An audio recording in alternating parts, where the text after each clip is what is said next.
He lived behind a closed door, she hid behind a curtain, and they were brought together by a child who didn't know how to be afraid. The morning had begun like any other for Cole Bennett, though most of his mornings were indistinguishable from the elasticity. At 35, he was already the head of one of the largest real estate investment firms in Texas, and his life reflected the rhythms of power and routine. A driver waiting at the curb if he wanted one, a calendar packed with board meetings and negotiations, and a constant stream of emails that could devour a man whole if he let them. But despite his wealth, he lived alone in a sprawling modern house on a quiet, tree-lined street where neighbors only ever saw him coming or going, always with his phone in hand and an unreadable expression on his face. He was the man behind tinted windows, a storm in a suit, and no one thought to disturb him. That morning, though, something shifted. The sky was a washed-out gray, threatening rain, and he had stepped outside with his briefcase, prepared to slide behind the wheel of his black sedan, when he heard a small, uncertain voice. "Mr. Bennett, will you take me to school?" Cole froze, one hand on the car door handle, and turned. Standing at the edge of his driveway was a little girl, no more than 7 years old, with dark brown hair tumbling around her face and a backpack that seemed far too large for her narrow shoulders. She clutched the straps tightly, her eyes wide but steady, watching him with a mixture of hope and nerves. For a moment, Cole wondered if he had misheard her. No one in this neighborhood ever asked him for anything. He was the neighbor to avoid, the one who frowned at long barbecues and never joined block parties. And yet here was this girl, staring at him as if he were her only chance. "Where is your mother?" he asked, his tone sharper than he meant. "She's at home," the girl said simply. "She's writing."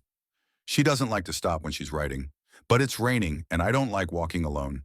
It's only 10 minutes by car." Cole exhaled slowly, his first instinct to refuse. He had a meeting in 40 minutes. His schedule was precise, every minute accounted for. But there was something in her small voice, in the way she shifted her weight from one foot to the other, yet stood her ground, that made him hesitate. She was braver than she realized, asking the grumpy man next door for help. "What's your name?" he asked. "Sophie." Sophie Cruz. Cole ran a hand through his dark hair, suppressing a sigh. Against his better judgment, he unlocked the car. "All right, Sophie. Get in. I'll take you." Her face lit up instantly, a quick smile breaking through the clouds of her shyness. She scrambled into the back seat, fastening her seatbelt with the kind of seriousness only children could muster. Cole slid into the driver's seat, still wondering why on earth he had agreed, and started the engine. As they pulled away, Sophie began to talk. At first he thought it was just nervous chatter, but soon he realized it was simply her way. She told him about her teacher, about a book report she was supposed to finish, about the cat that always sat in the window 2 blocks over. Her words spilled out like water, filling the silence that usually pressed down on him during morning drives. And strangely, he found himself listening.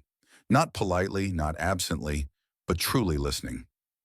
"You always look serious," Sophie said at one point, peering at him from the back seat.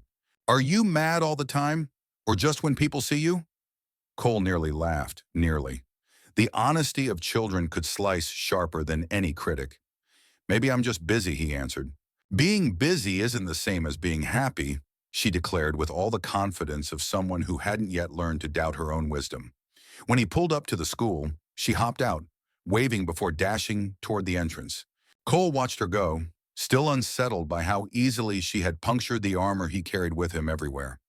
For the first time in years, his car felt strangely quiet when she wasn't in it. As he drove to his office, his phone buzzed with reminders of upcoming meetings, contracts awaiting signatures, and messages marked urgent. But his mind kept circling back to the little girl who had stopped him at his driveway. Sophie Cruz, 7 years old, dark hair, quick smile, and the way she had asked him for something so simple, just a ride, like it was the most natural thing in the world. Cole didn't know it yet, but the small detour of that morning was the beginning of a story he never would have written for himself. That evening, when Cole pulled back into his driveway, the sky had already surrendered to dusk. The rain that threatened in the morning had come and gone, leaving the air heavy with the smell of wet earth and the sidewalks glistening beneath the street lamps. He stepped out of his car, briefcase in hand, prepared to disappear into his house the way he always did. But as he shut the door, he heard quick footsteps behind him. "Mr. Bennett!" Sophie's voice rang out, bright against the quiet street. She bounded across the grass between their houses, her backpack bouncing as if she had run straight home from school and only just remembered something important. She stopped in front of him, panting lightly. "My mom wants to say thank you," she announced, "for driving me this morning." Before he could answer, she turned and dashed back toward her porch. The house next door had always been a mystery to him. It was well kept, tidy, and perfectly in line with the neighborhood's polished appearance, but it was quiet to the point of invisibility. Curtains always drawn, lights on at odd hours. For years, he had assumed the residents were simply private people who wanted nothing to do with him, which suited him fine. Now, for the first time, the front door opened. A woman appeared, hesitant, her hand still gripping the edge of the door as though she might close it again if she lost her nerve. She was about his age, maybe a year younger, with dark brown hair pulled loosely over one shoulder and features both delicate and tired, like someone who hadn't had a proper night's sleep in weeks. Her eyes were cautious, wary, yet there was a warmth behind them that Sophie clearly inherited. "Mr. Bennett," she said softly, her voice carrying across the short distance, "I wanted to thank you for taking Sophie to school. It means more than you probably realize." Cole nodded, shifting the weight of his briefcase in his hand. "It was no trouble," he replied. His tone was clipped, as if he were speaking to a business associate. But inside he felt an odd tightness, the kind that came when he stepped into unfamiliar territory. Sophie leaned out from behind her mother, her face lit with mischief. "You'll drive me tomorrow too, right?" Cole glanced at the girl, then at her mother. The woman gave a small, apologetic smile, as though embarrassed by her daughter's bluntness.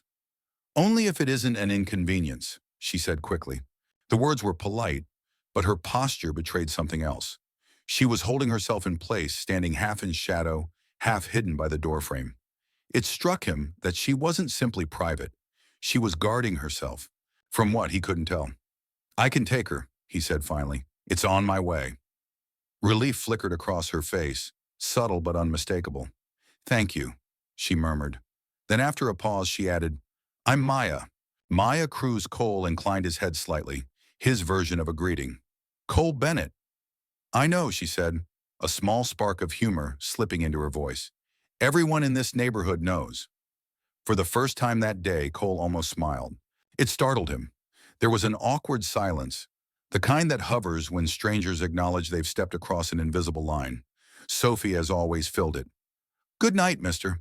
Bennett," she chirped, grabbing her mother's hand and tugging her back inside before he could reply. The door shut, the curtains fell back into place, and once again the house looked like it belonged to ghosts. Cole stood there for a long moment, the sound of the latch still echoing faintly in his ears.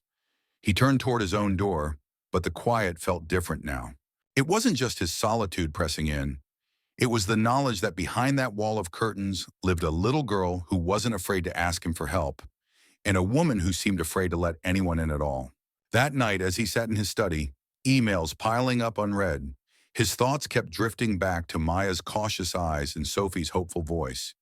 He was used to running his life like a fortress, every entry guarded, every moment scheduled. But now he couldn't shake the feeling that the fortress had a new crack in its wall, and through it, the voices of his neighbors had begun to slip in. The next morning, Cole found himself checking his watch with unusual anticipation. He had left the house 5 minutes earlier than necessary, his briefcase resting neatly on the passenger seat. For a man who measured his days by contracts and meetings, it was strange that the one thing pressing on his mind wasn't the numbers waiting at the office, but the small figure he expected to see at the end of his driveway.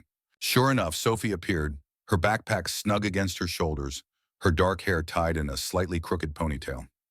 She walked with the confidence of someone who already assumed he would be there. Without hesitation, she opened the back door and climbed in, greeting him with a bright, "Good morning, Mr. Bennett," as if they had done this 100 times before. He cleared his throat, started the engine, and pulled away from the curb. Silence usually suited him, but Sophie had no use for silence. She filled the car with a steady stream of chatter about the homework she hadn't finished, a classmate who had brought frogs to school in his lunchbox, and how her mother had stayed up until 3 in the morning writing again.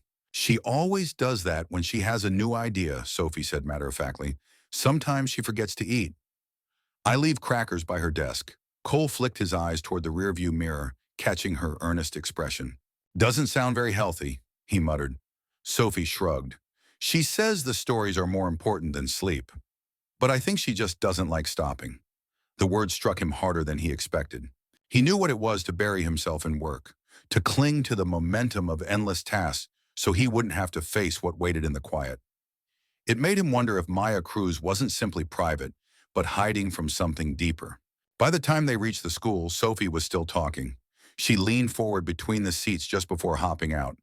"You're not as scary as you look, you know," she said with a grin. "I told Mom that yesterday. She didn't believe me. But I think you just need practice." "Practice?" he asked, arching a brow. "Smiling," she declared, before bolting out the door and joining the crowd of children heading inside. Cole sat there for a moment longer than necessary, her words echoing in his head.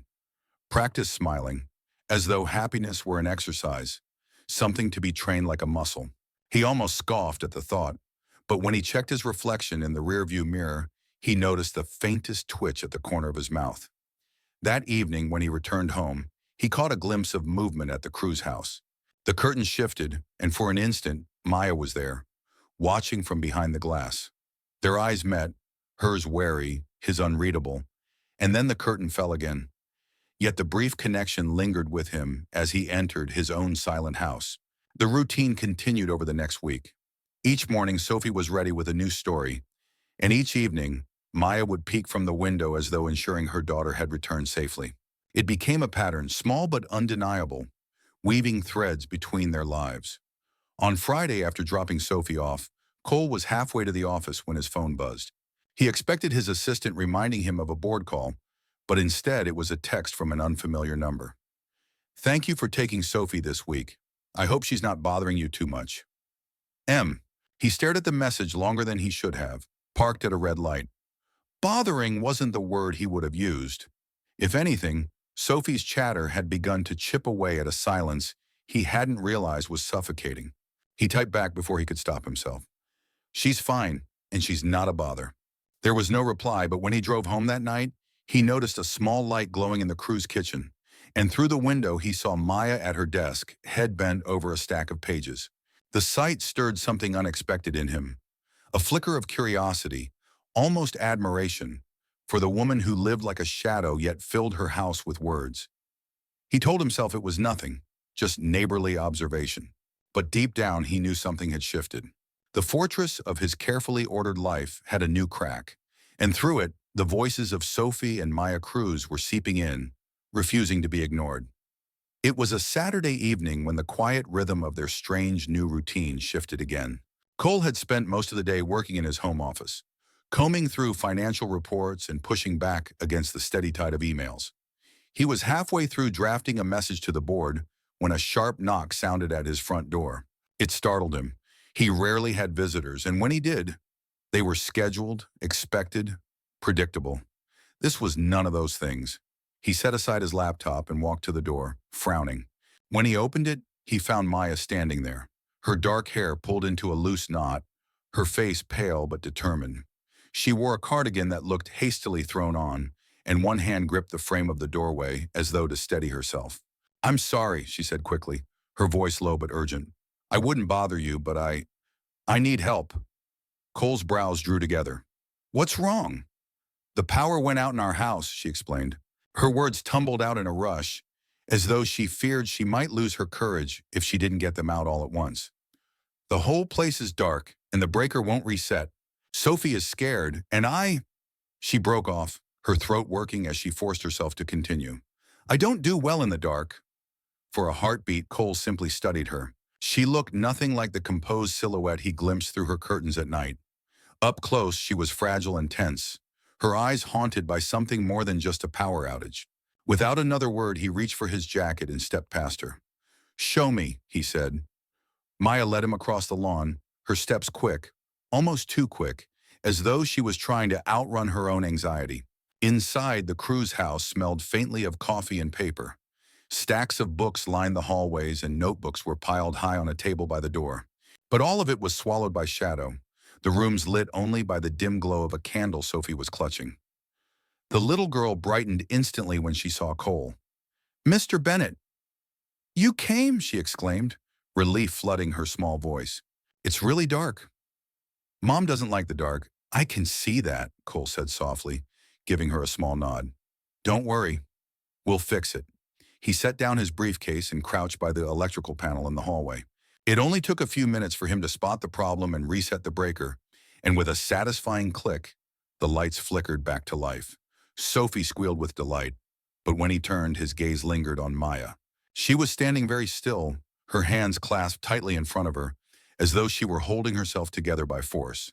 Thank you, she said after a moment. Her voice was steadier now, though her eyes betrayed the storm inside her. I know it seems like nothing, but when the dark settles in, it's difficult for me. Cole straightened, brushing dust from his hands. It's not nothing, he said. His tone was firm but not unkind. It's fear. And fear doesn't care if it makes sense.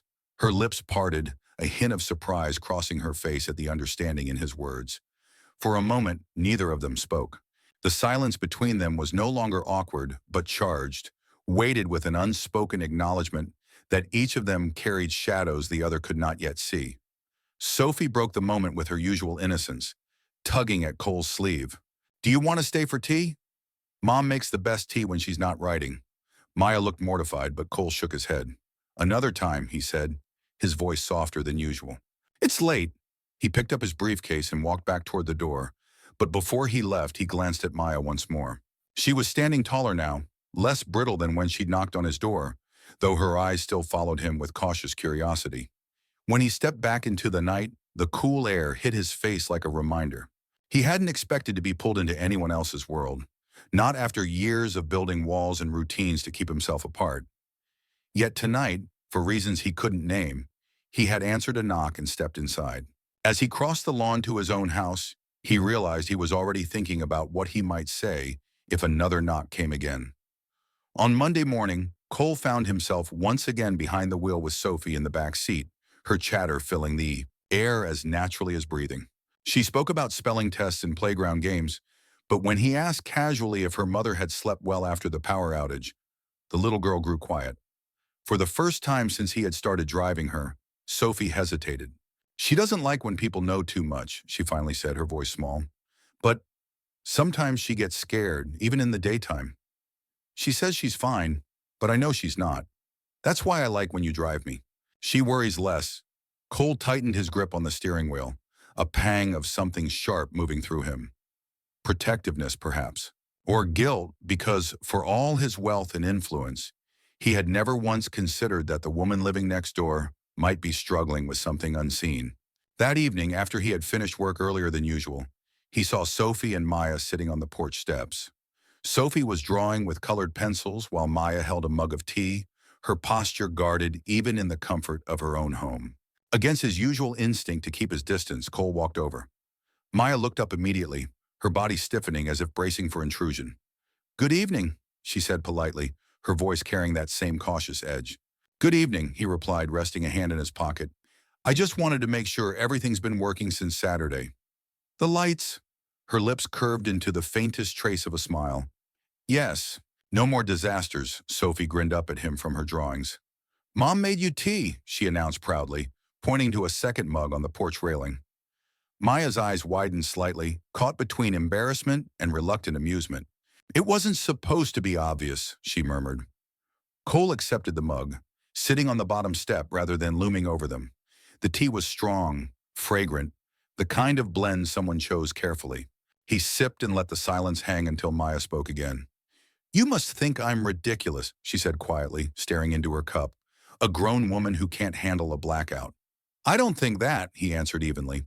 "I think everyone has their battles. Yours just happened to knock on my door." Her eyes flicked to him, sharp, almost defensive.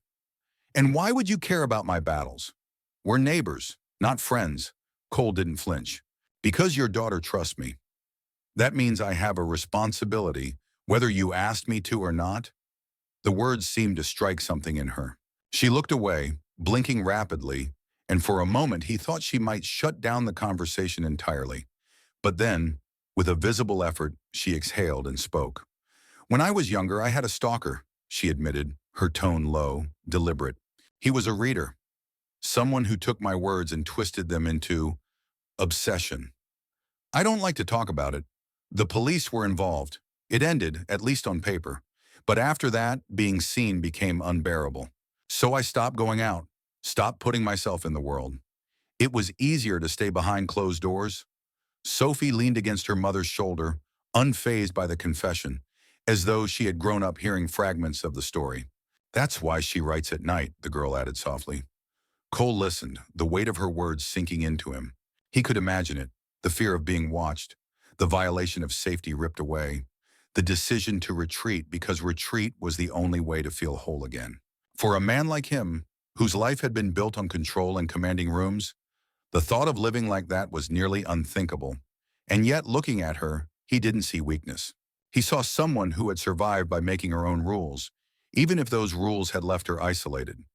"You're not ridiculous," he said finally, his voice quieter than usual. "You're human. And you're still here."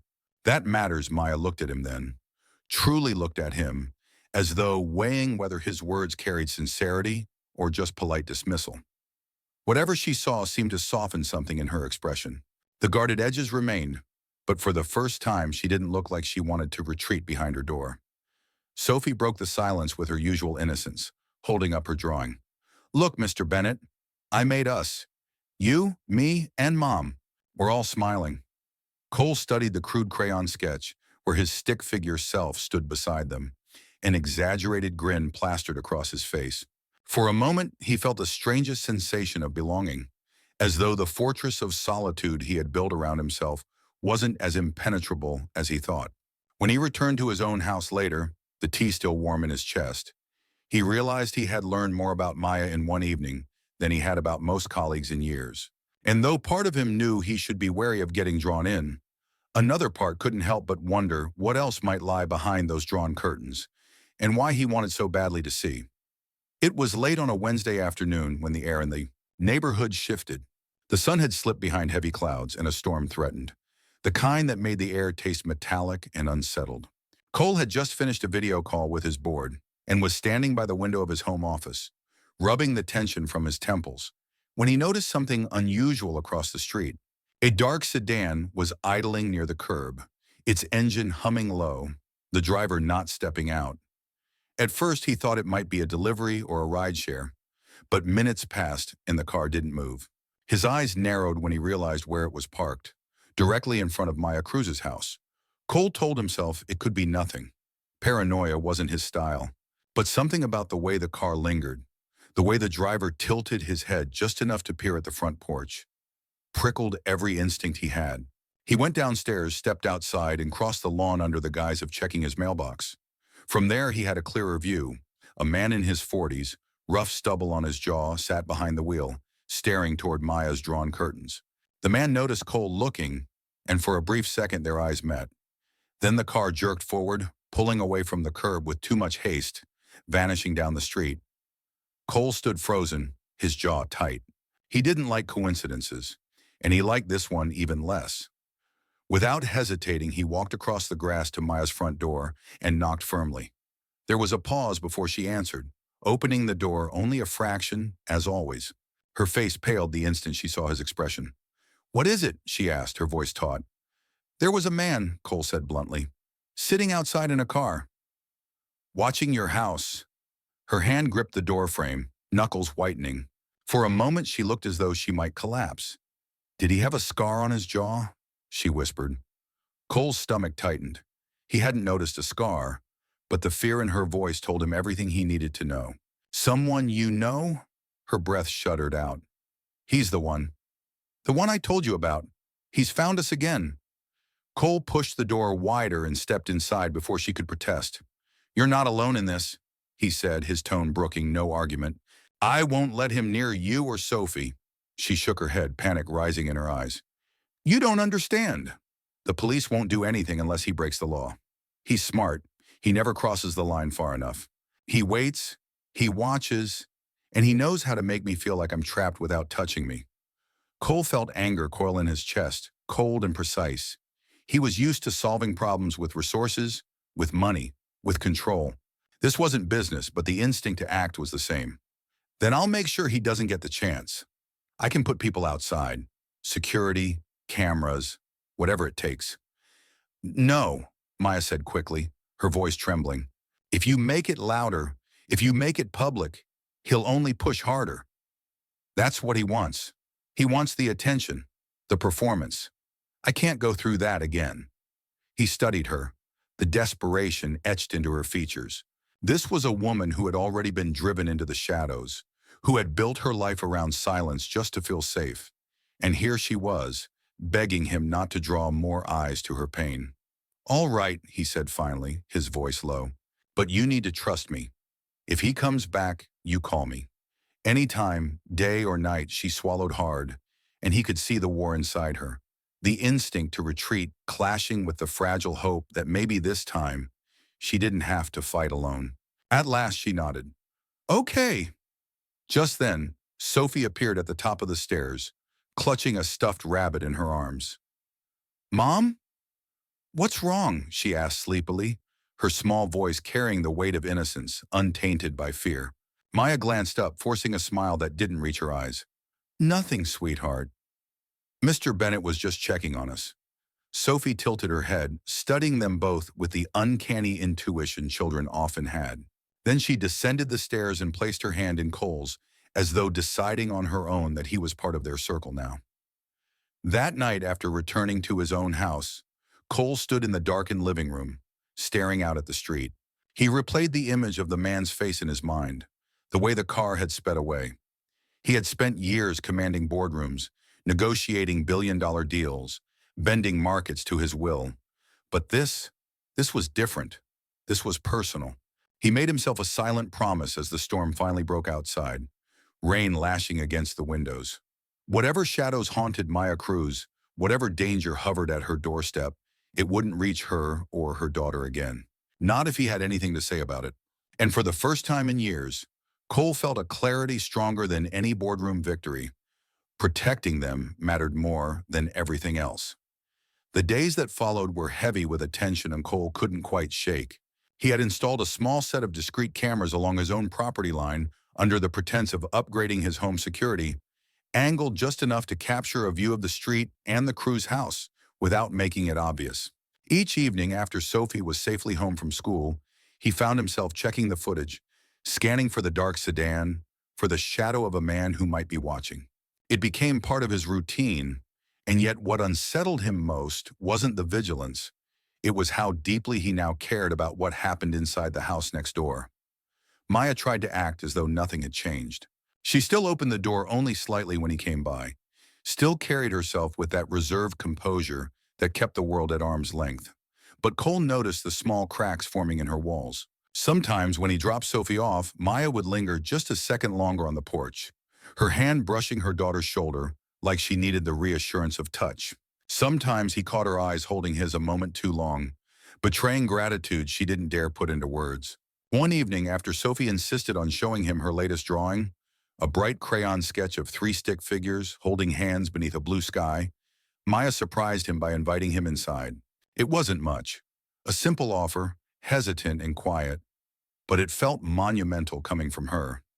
Cole stepped through the threshold and realized it was the first time he had been in her living room properly, without the shadows of a blackout pressing in.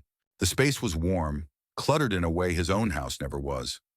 Books lined every surface, not for display but because they were lived with, used. Pages marked with notes, stacks of manuscripts bound with rubber bands, a coffee mug half full on the table. Sophie darted off to fetch him another drawing, leaving him alone with Maya. "You're risking a lot, letting me in," he said softly, half in jest but half in truth. She folded her arms, her dark eyes steady on him. "I know, but you've already seen me at my weakest. There's not much left to hide." Her words struck him harder than he expected. He wanted to tell her that what he had seen wasn't weakness, but survival, but he held back. She wasn't asking for comfort. She was offering honesty. They sat across from each other at the small table while Sophie colored at the far end of the room. The conversation began with safe topics: school schedules, neighborhood gossip, the absurdity of homeowners association rules. But gradually it shifted, almost without them noticing. Maya spoke of her writing, of the way stories had become both her salvation and her prison. "When I'm writing," she confessed, "I can be anyone, go anywhere. But when I stop, I remember I'm still here, behind these walls. Cole listened, his chest tightening at the quiet despair in her voice. Maybe the walls aren't as solid as you think, he said gently. Sometimes they're only there until someone proves you can step past them. She studied him, her lips pressed together, as though the idea was dangerous to entertain. Before she could reply, Sophie hopped down from her chair, holding up another drawing. This one's us again, she announced proudly. But this time, I drew Mr. Bennett smiling for real. Cole glanced at the picture and then at Maya. She was laughing softly now, her defenses lowered just a fraction.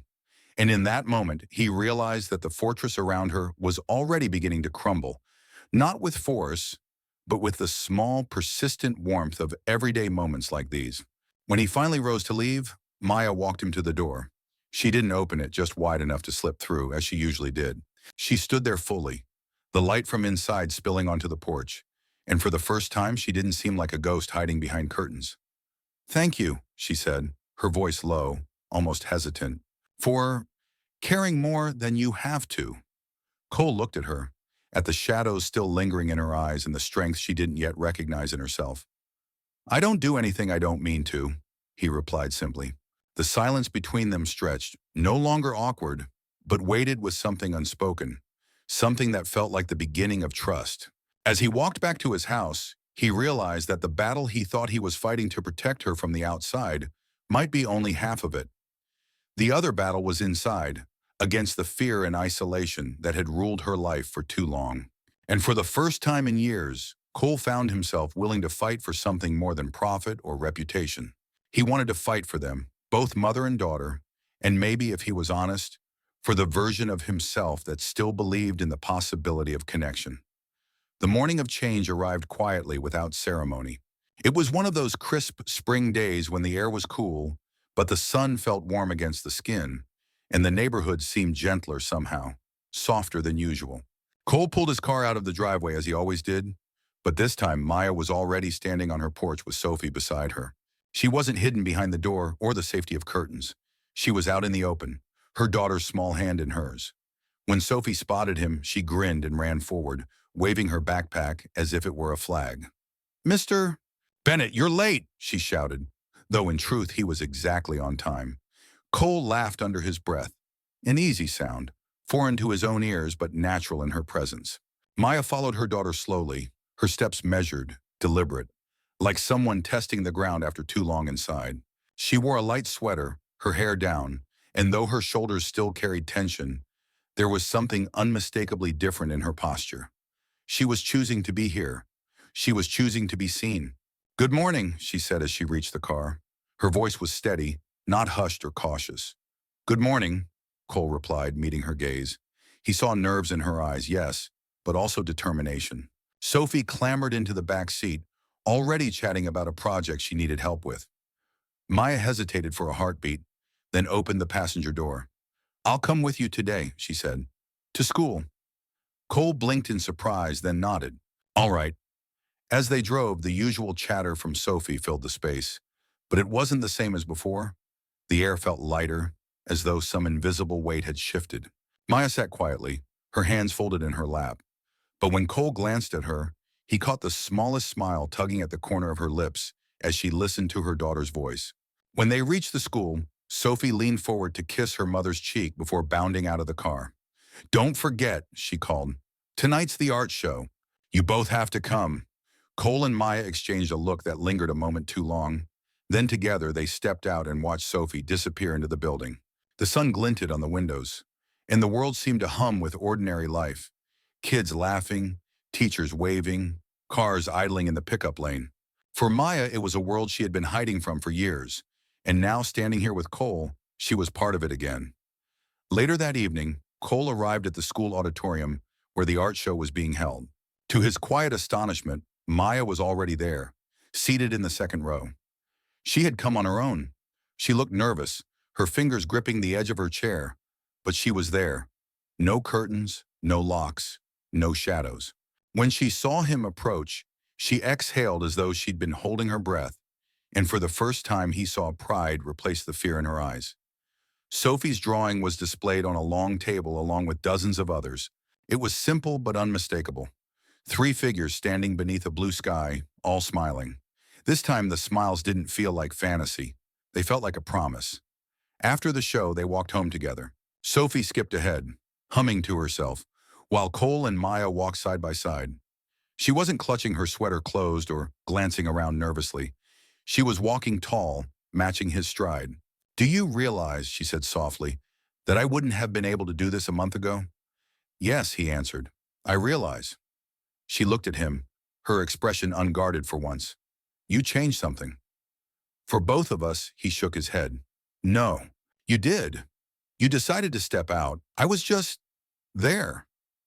They stopped in front of their houses, the porch lights glowing against the deepening sky. Sophie ran up the steps and disappeared inside, leaving them alone. Maya hesitated, then turned to him fully. "I used to think my story was finished," she admitted. "That fear had already written the ending. But now," her voice faltered, then steadied. "Now I'm beginning to think maybe it was just a chapter. And there are more to come." Cole's chest tightened at her words. Not with the ache of loneliness he had grown used to, but with something alive, something hopeful. He wanted to tell her how much she mattered, how much her courage had stirred something in him he thought he'd lost. But for once, words failed him. Instead, he offered the truth in the simplest way he could. "I'll be here," he said, "for whatever comes next." She met his gaze, and in the quiet that followed, he saw trust where there had once been only caution. It was fragile, new, but real. Inside, Sophie's laughter rang through the house, bright and unburdened. The sound carried across the night air like a signal that something had shifted forever.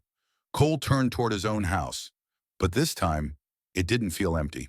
For the first time in years, he didn't feel like the man behind glass walls, cut off from the world. He felt like part of something, messy, fragile, uncertain, but alive. And as the night settled over the neighborhood, Cole realized that this was the ending he hadn't known he was waiting for. Not solitude, not perfection, but the simple truth of no longer being alone. For me, this story isn't about the millionaire saving his neighbor, but about how three people saved each other. Cole, who had lived behind walls of power and loneliness, learned to open up and feel again. Maya, who had hidden from the world because of old wounds, found the courage to step back into the light. And Sophie, the child who never planned anything, became the link between them, the simple voice that tore down the walls adults had built. What makes the ending meaningful to me is that it isn't a fairy tale, but an honest one. The characters still carry their fears, their scars, their pasts, but now they don't face them in isolation. They face them together. It isn't a miracle in the magical sense. It's a small but real victory of human choice, to reach out, to trust, to not close the door. I believe these are the most important stories. Not about millions or powerful titles, but about someone learning to smile again because there's finally a person beside them worth smiling for.